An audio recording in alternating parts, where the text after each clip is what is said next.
Hello, my name is Reverend Dr. May Elise Cannon. Today is the last day of 2024. It's December 31st.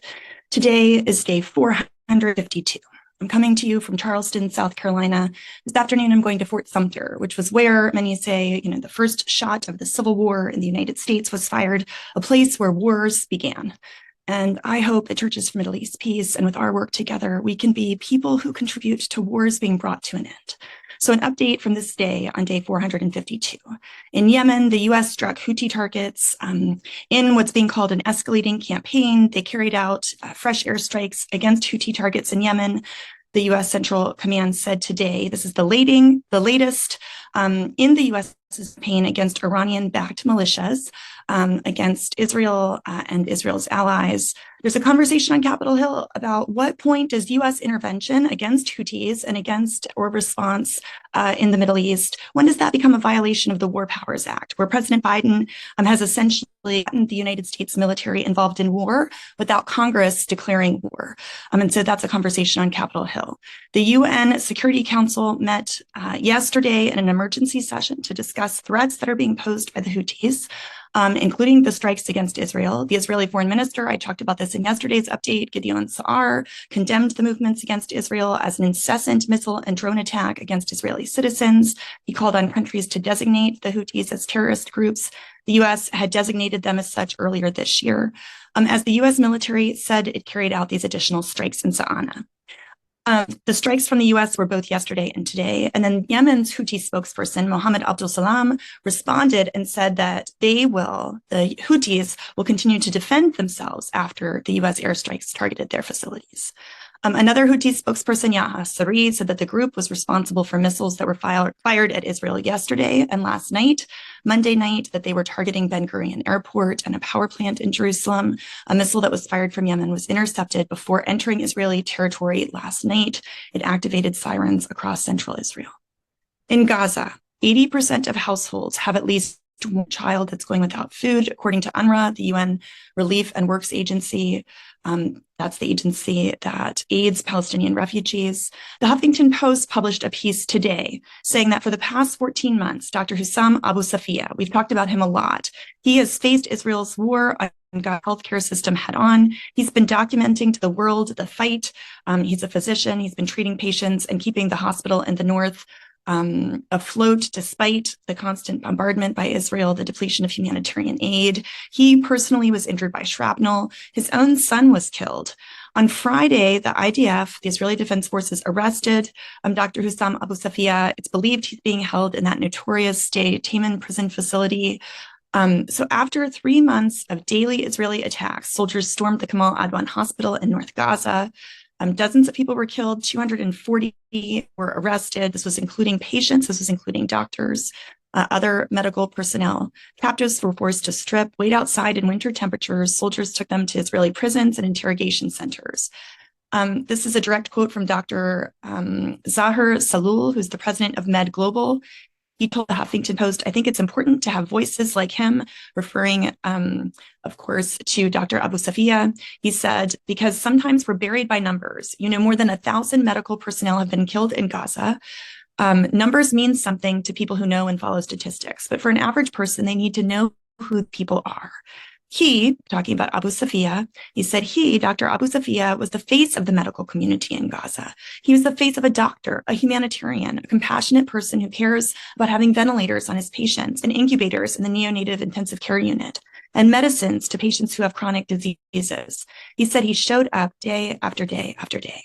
Groups such as the World Health Organization, Amnesty International, and the Council on American Islamic Relations are demanding that the Israeli forces release Dr.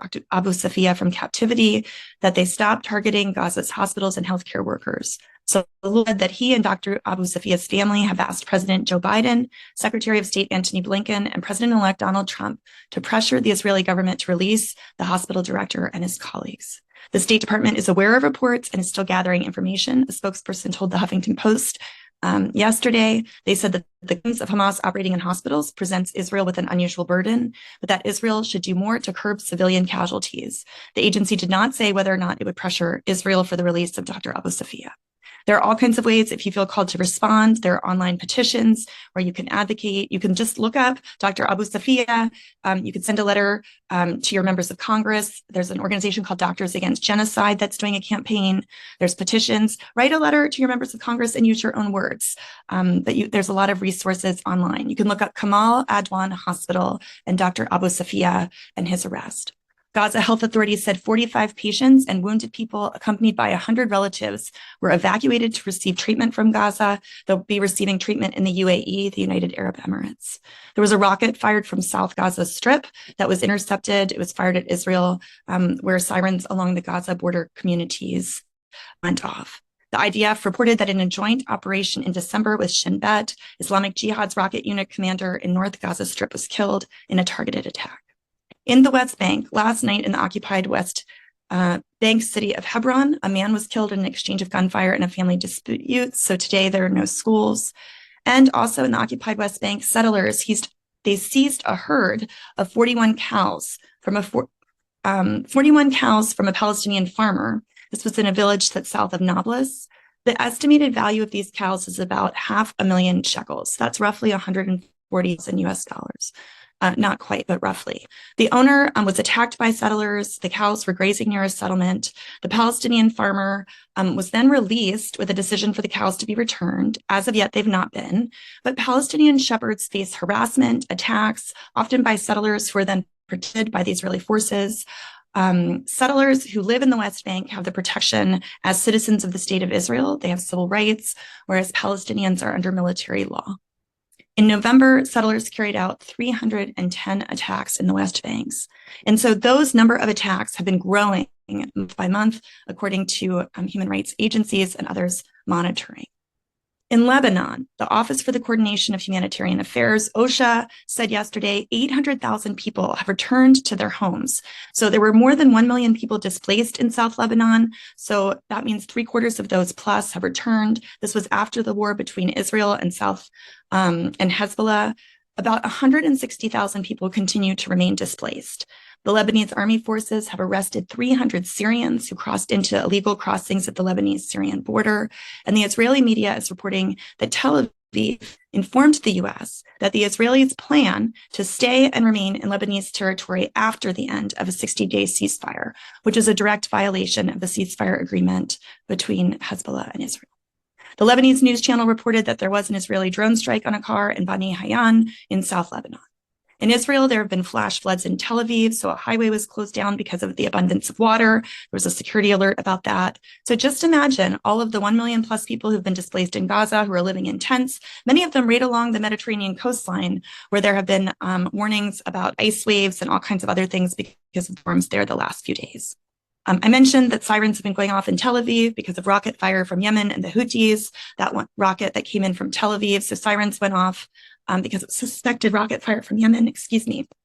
There was also a vote in the Knesset in Israel to pass their annual budget. There was a heated debate about the role of the finance minister Ben-Gvir in the Israeli coalition. One of the ministers, MK Ohad Tal, who's a part of the religious Zionism, declared it's time to sever ties with Ben-Gvir. He's a part of the very far right of the Israeli coalition. Tal accused Ben-Gvir of aligning with others to dismantle the right-wing government.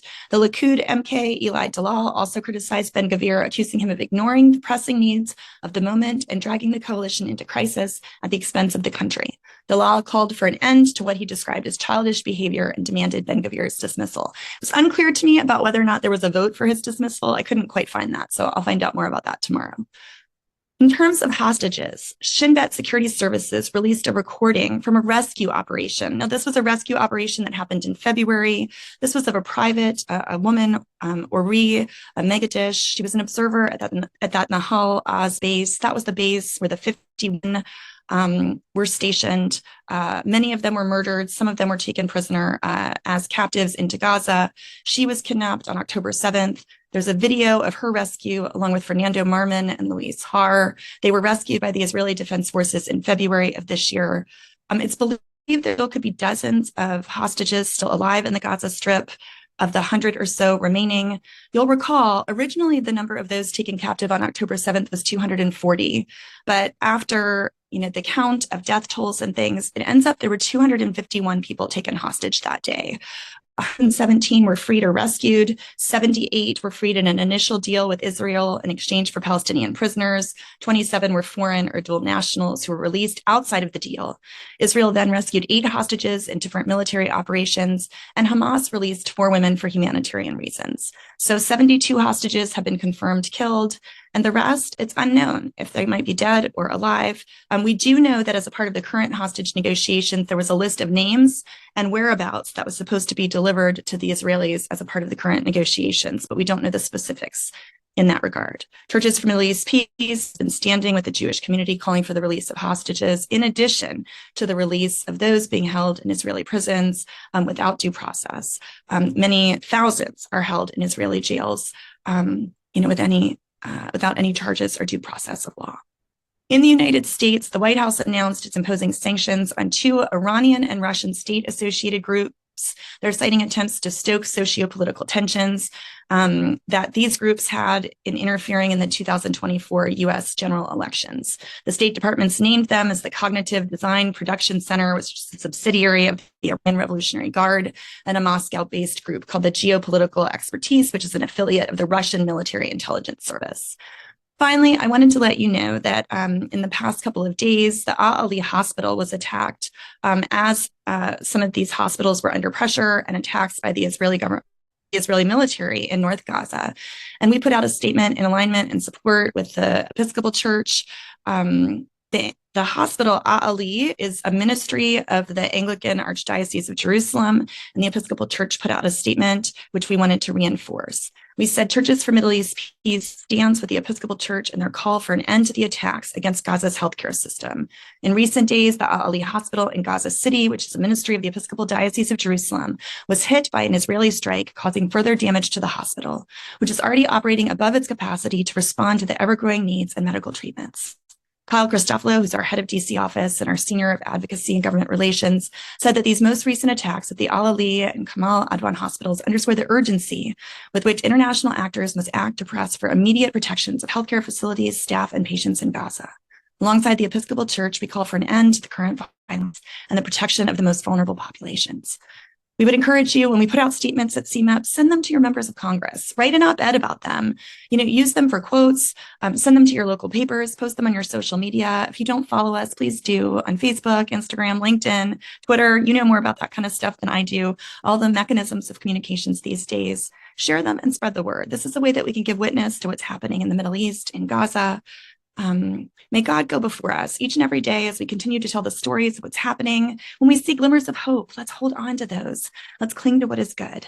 We will express gratitude on the last day of 2024 as we look towards the horizon and as we work towards peace. May the new year be one of hope, love, and goodness, one without war and violence and strife. In the name of Christ, amen.